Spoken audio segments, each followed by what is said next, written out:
நமக்கு யோனால சொல்லப்பட்டபடியாக யோனாவுக்கு கர்த்தருடைய வார்த்தை உண்டாகிவிட்டது. இன்னைக்கு கர்த்தருடைய வார்த்தை உண்டாகிவிட்டால் நாம் செய்ய வேண்டிய காரியம் என்ன? கீழ்ப்படியணும். கீழ்ப்படியாதனுடைய நிலைமை என்ன? நீங்க பார்த்தீங்கன்னா, இந்த யோனா எழுந்து மகாநகரமாகிய, ஆண்டவர் சொல்றாரு, நீ எழுந்து மகாநகரமாகிய நினிவேக்கு போய் அதற்கு விரோதமாக பிரசங்கி அவருடைய அக்கிரமம்.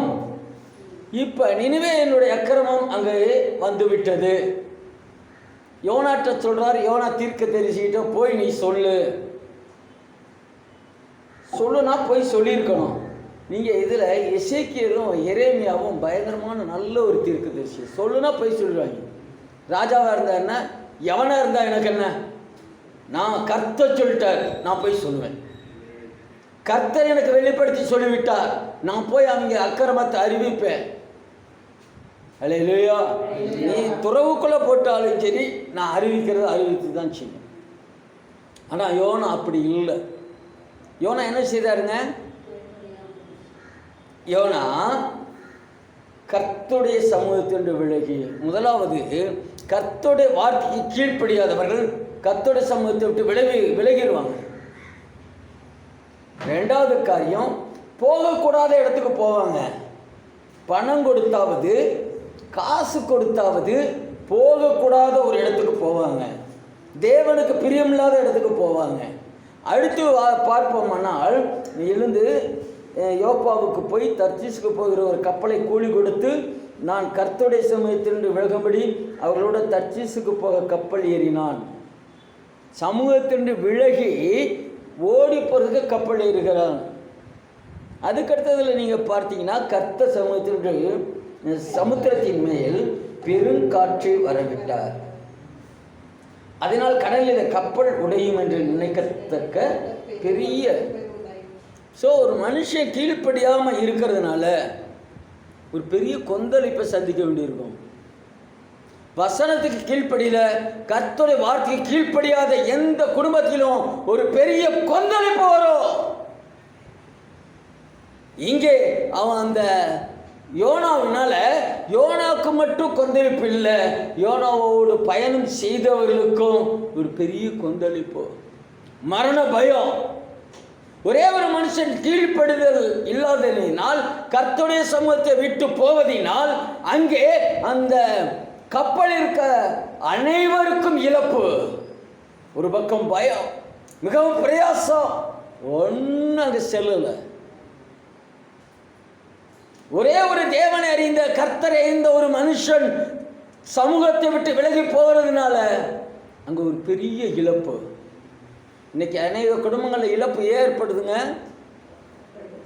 கர்த்தருடைய வார்த்தைக்கு கீழ்ப்படியலை. வார்த்தைக்கு அவங்களுக்கு மட்டும் இழப்பு இல்லை, சுற்றில் இருக்கிறவர்களுக்கு இவங்களால இழப்பு. கர்த்தர் சமூகத்தில் நின்று ஓடுகிற இந்த மனுஷன் எங்கேயாவது ஓடி போக வேண்டியதானே, கப்பலில் ஏறி போகணும்.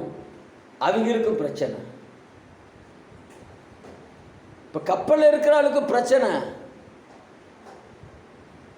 கப்பலில் இருக்கிறவங்க கேட்குற அளவுக்கு, நீ இதை ஏன் செய்த, இதை ஏன் கர்த்தர் சமூகத்தை விட்டு ஓடி வந்த அப்படின்னு கேட்குற அளவுக்கு வெட்கக்கேடான ஒரு காரியம் அங்கே நடைபெறுகிறது.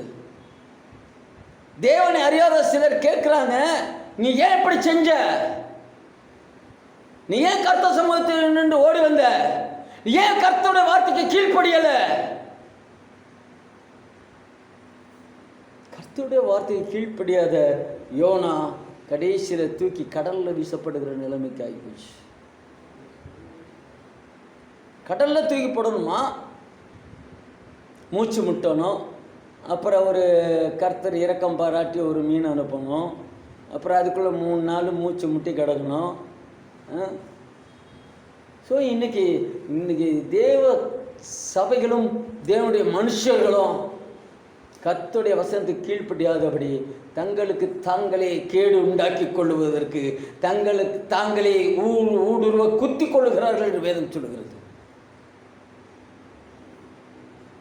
ஸோ யோனா சமூகத்தை விட்டு போனார், பெரிய சிக்கல் ஆயிடுச்சு. இன்னைக்கு தேவ சபையில், கர்த்தருடைய சபையில் கர்த்தருடைய வார்த்தைக்கு கீழ்ப்படியாத நிலைமை எப்படி இருக்குங்க? நல்ல ஆசீர்வாதமாக இருக்கா? ஒவ்வொரு சபையிலும் பார்த்தீங்கன்னா 5 வருஷம் 10 வருஷம்னா இப்படிலாம் இருக்கிறாரெல்லாம் பயங்கர டெவலப் ஆகிருக்காங்க. சைக்கிளில் போனாலும் பைக்கில் போகிறான், பைக்கில் போனாலும் காரில் போகிறான் சர்ச்சுக்கு. இவர்களெல்லாம் கர்த்தருடைய நாமக்காக கடந்து போகிறவர்கள் ஆசீர்வதிக்கப்பட்டவர்களாக இருக்கிறாங்க. ஆனால் இந்த கீழ்ப்படியாத யோனாவை போல் இருக்கிறவங்க அந்த நாத்தத்திலே இன்னும் கிடக்குறாங்க. என்னைக்கு வெளியில் வருது? கர்த்தருடைய வசனத்தை கீழ்ப்படியாத ஜனங்கள் நாத்தத்திலே உட்காந்துக்கிட்டு நாங்கள் நல்லா இருக்கோம் நல்லா இருக்கோம் நல்லா இருக்கோம் நல்லா இருக்கோம். உள்ள அவர் நல்லா தான் இருந்திருப்பார். யோனா மீன் வயிற்றுக்குள்ள நல்லா இருந்திருப்பார், சுகமாக இருந்திருப்பார், ஏசி மாதிரி இருந்திருக்கும், ஏசி மாதிரி உள்ள இருந்திருக்கும். நேரத்துக்கு தூதன் கொண்டு வந்து சாப்பாடு கொடுத்துருப்பார். கீழ்ப்படியாத யோனாவுக்கு தூதன் வேற இறங்கி வந்து சாப்பாடு கொடுக்கணுமா? கீழ்ப்படியாத யோனாவுக்கு உள்ள சுகமாய் கர்த்தர் தங்க பண்ணணுமா?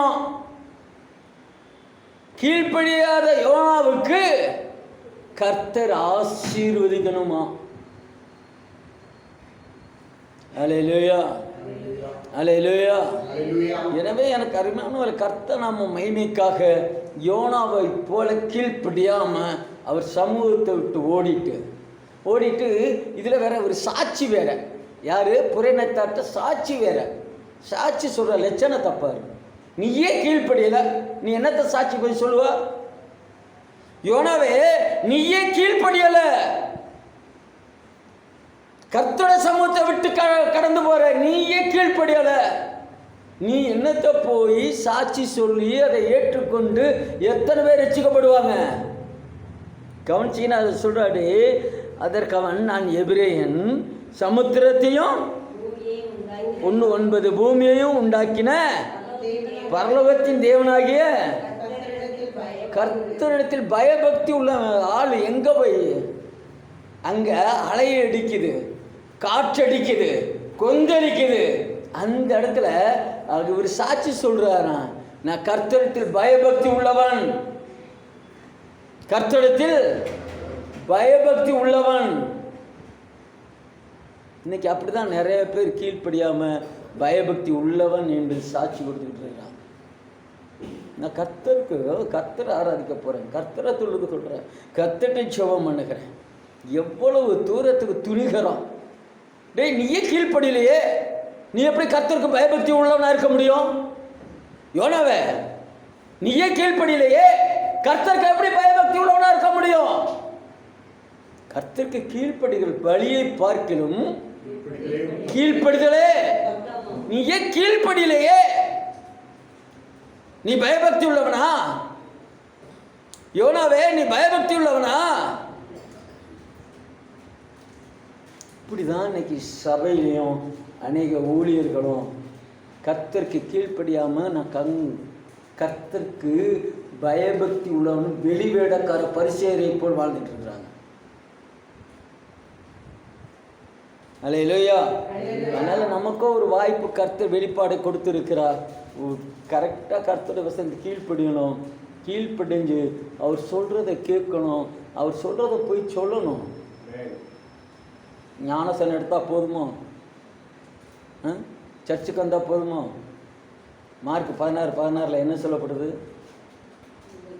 மார்க்கு 16, 15, 16. நீங்கள் உலகெங்கும் போய் மத்தேயு 28:19 இதெல்லாம் என்ன சொல்லுது? நீங்கள் போய் சகல ஜனங்களுக்கும் சுவிசேஷ அறிவிச்சு பிதா குமாரன் பரிசுத்தாவினால் ஞானஸ்தானம் கொடுங்க. கொடுக்க முடியலை, கொடுக்கறதுக்கு அபிஷேகம் இல்லை, கொடுக்குற ஆட்கள்கிட்ட கொண்டு போய் விடுங்க. என்ன நடக்குது?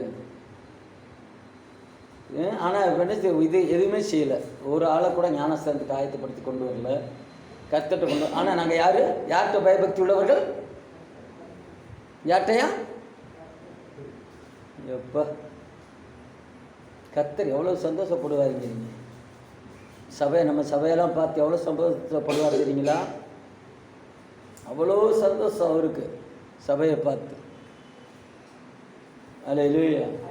கர்த்தர் நாம் மகிமைக்காக யோனாவை போல் நாம் இருக்க வேண்டிய அவசியம் இல்லை. கர்த்தராகிய இயேசு கிறிஸ்து மரண பரியந்தமும் கீழ்ப்படிந்தவராக இருந்தார். பிதாவின் வார்த்தைக்கு சித்தத்துக்கு. நீங்கள் நான் பிதாவானால் எனக்கு உண்டான கனம் எங்கே? அவர் கனம்னா எதை எதிர்பார்க்குறாருங்க? அவர் நாமத்தை பிரஸ்தாபப்படுத்துகிறார். ஒருவன் என்னை கனப்படுத்தினால் பிதாவானவர் அவனை. கனவீனமாக இருக்கிறதுக்கு காரணம் என்ன? என்னத்த சொல்றது? இன்னைக்கு குடும்பம்லாம் கனவீனப்பட்டு போகிறதுக்கு காரணம் என்ன? சுய பலன், சுய அறிவு. எவ்வளவுதான் நீங்கள் அடிபட்டு இந்த யோனை நல்ல வேலை அங்கே உட்காந்துட்டு நான் நினைக்கிறேன் மன்னிப்பு கேட்டுப்பா அப்படின்னு நினைக்கிறேன். எவ்வளோ இங்கே அடி மீதி நாத்த இருந்தாலும் யாரும் மன்னிப்பு கேட்குற அளவுக்கு இல்லை. தலையெழுத்து போல் ஆகட்டும், என்னமோ ஆகட்டும். எதுக்கு தெரியுமா? சபையில் ஒரு மாற்றம், குறைகளை நீக்கி போட்டு மாற்றத்தை தருவதுக்கு தான் சபைக்கு கர்த்தர் கொண்டு வந்திருக்கிறார். அங்கே சொல்லுகிற கரெக்ஷன் பண்ணலைன்னா ஒருபோதும் நிலை நிற்க முடியாது. ஒருபோதும் நிலை நிற்க முடியாது. அதனால் ஒன்று கீழ்ப்படிவோம். கீழ்ப்படிஞ்சு கர்த்தர் சொல்லுகிற வார்த்தைக்கு போய் சொல்லணும். போய் சொல்லணும். சொல்லாமல் உருன்னு அலைஞ்சிக்கிட்டு இருந்துட்டு அப்புறம் உருன்னு தான் வாழ்க்கை இருக்கும். அதனால் ஜாக்கிரதையாக இருந்து அவர் சொன்னதற்கு கீழ்ப்படிந்து கர்த்தருடைய நாமத்தை மகிமைப்படுத்துவோம். ஏதோ கொஞ்சம் பேராக இருந்தாலும் பரவாயில்ல, அநீதம் பேராக இருந்தாலும் அவர் ரட்சிக்க போதுமானது. ஐயோ கொஞ்சம் பேர் தானே, ஐயோ கொஞ்சம் இன்னும் நம்ம சர்ச்சில் மட்டும் ஆளே இல்லை. கொஞ்சம் பேராக இருந்தாலும் அது அநேகம் பேராக இருந்தாலும் ரட்சிக்க அவர் போதுமானது. யாரை கொண்டாவது ரட்சிப்பார். அந்த கொஞ்சம் பேரை கொண்டு ரட்சிக்க மாட்டாரா? அதனால் கர்த்தர் நாம் மகிமைக்காக நாம் வசனத்துக்கு கீழ்ப்படிவோம். வசனத்துக்காக வைராக்கியம் பாராட்டுவோம். வசனத்தை போய் சொல்லுவோம். ரட்சிப்புக்குள்ளாக ஜனங்களை நடத்துவோம். ஒருவேளை முதல்ல சொல்லியிருந்தா ஏகப்பட்ட போயிருந்தா யோனா போயிருந்தா நிறைய இழப்புகள் இல்லாமல் இருந்திருக்கும்.